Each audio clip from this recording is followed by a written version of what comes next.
Hey, hey. Welcome to Midlife with the Chance of Magic by Healing is the New Sexy. It's your girl, Sandra, at I Am Sandy Freddy on IG.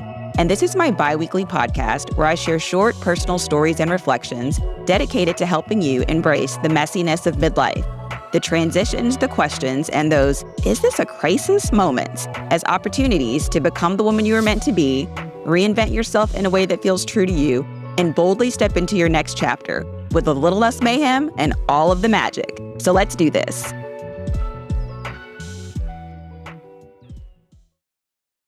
So if I'm just being completely real, I don't know if you guys have ever had this feeling, but I felt bamboozled. I did all of the things, very traditional path, went to college, got my degree, graduated, got the job, started making the money, found my way moving up the ladder, all thinking, this is going to bring me success. I'm going to have this amazing life. And my reality just ended up not really matching up with my expectations and what I thought that my life was going to look like. Anybody who knows me, I hit the ground running. When I graduated, I was all on the girl boss, getting the titles, trying to make as much money as possible, and just have always been that type A personality, always on the grind, trying to make things happen. So whether you knew me from mortgage banking or, when I transitioned and went to law school, I've always been very career focused and just trying to ensure that I position myself from a career perspective and just really haven't taken that much time ever to focus on anything outside of my career. So just over time, just growing gradually discontent because I am doing work that I'm not really satisfied in. I don't feel fulfilled. And it's okay, this isn't quite what I was expected, but this is kind of what's happening. And obviously, a lot of life happened in the meantime. But I think for me, it was when I went through divorce, was when now it's okay, wait a minute. Now it's I did all the things, I've achieved all the things, and my entire world by the time I was 37 just felt like it was completely falling apart. And I think being that a lot of my identity was always tied to my career, and I'd never really taken any time to figure out who is Sandra if she doesn't have, the good paying job, if she doesn't have the titles at her career, if she's not somebody's wife. It's I really had never taken any kind of time in my life to think about who I was outside of those things. Because like I said, my identity was always super tied to what I've done and what I've achieved.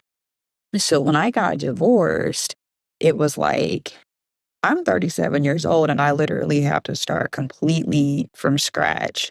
And not even so much from a relationship perspective. It was more so everything I had built in my life and tried to achieve that I got now was crumbling. I didn't like my career path. I've spent a ton of money at this point on education and I'm not happy doing the work that I do.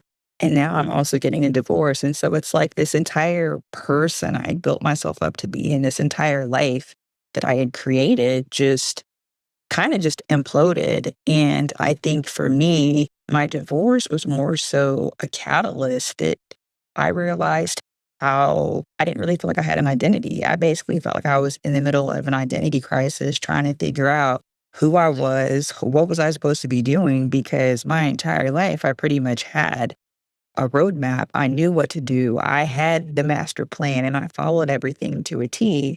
And then all of a sudden, here I am at 37 years old, and it's oh shit, you got to figure this whole thing back out all over again. And so I think the realization of not really having an identity because I had spent so much of my time just trying to be all the things and achieve all the things. And so much of my worth and my value was connected to that.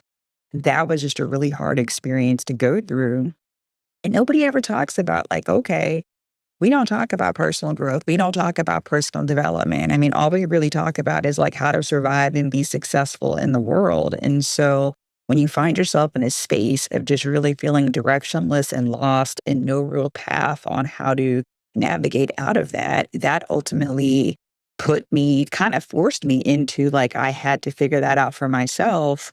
And that really is what kicked off, I guess. I didn't know it was a healing journey at the time, but ultimately, that's what kind of brought me to this space of healing. And just seeing how much I've changed and shifted and grown over the last several years. And as I started having more conversations, just more openly, like with friends and women that I would meet about, what this has been like, I started just realizing that I wasn't the only person having the same experience. There were other, I had friends who were, we were all kind of in a similar situation, very, type A driven overachiever. And now it's like, how do I make a shift when I'm, almost midlife, I guess, and you're just not really quite sure how to pivot and how to change when you spent your entire life building yourself up and making your life a certain way, and it just doesn't feel good to you. And so realizing that there was this commonality, and just also now like seeing how much, while it was a lot of work, just trying to like trial and error, trying to figure out, what do I like? Who am I?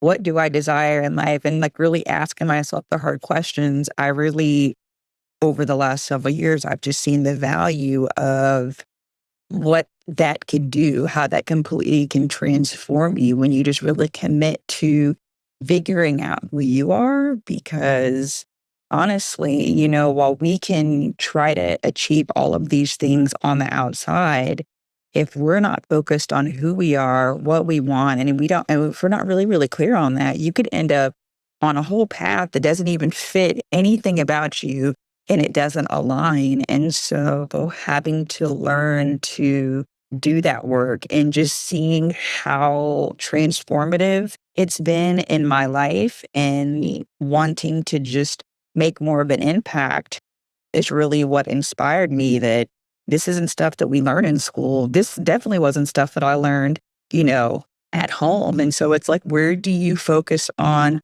just developing yourself as a person outside of your profession and all of the roles and things like that that we take on?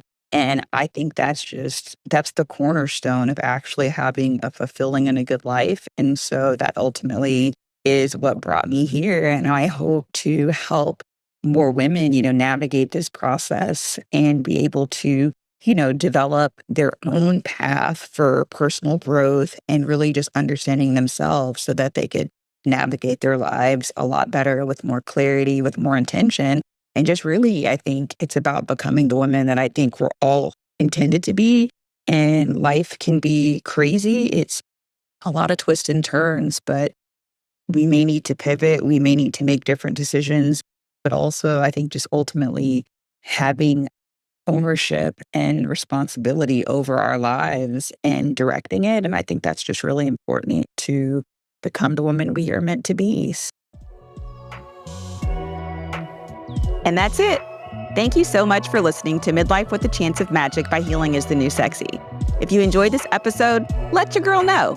Hit that follow button, drop me a comment, and leave a review. And if you're looking for more tools, tips, and bestie big sis style guidance to help you reinvent yourself in your life, follow at Midlife with a Chance of Magic pod on social and subscribe to the newsletter at midlifewithachanceofmagic.com. Until next time, take care and keep becoming.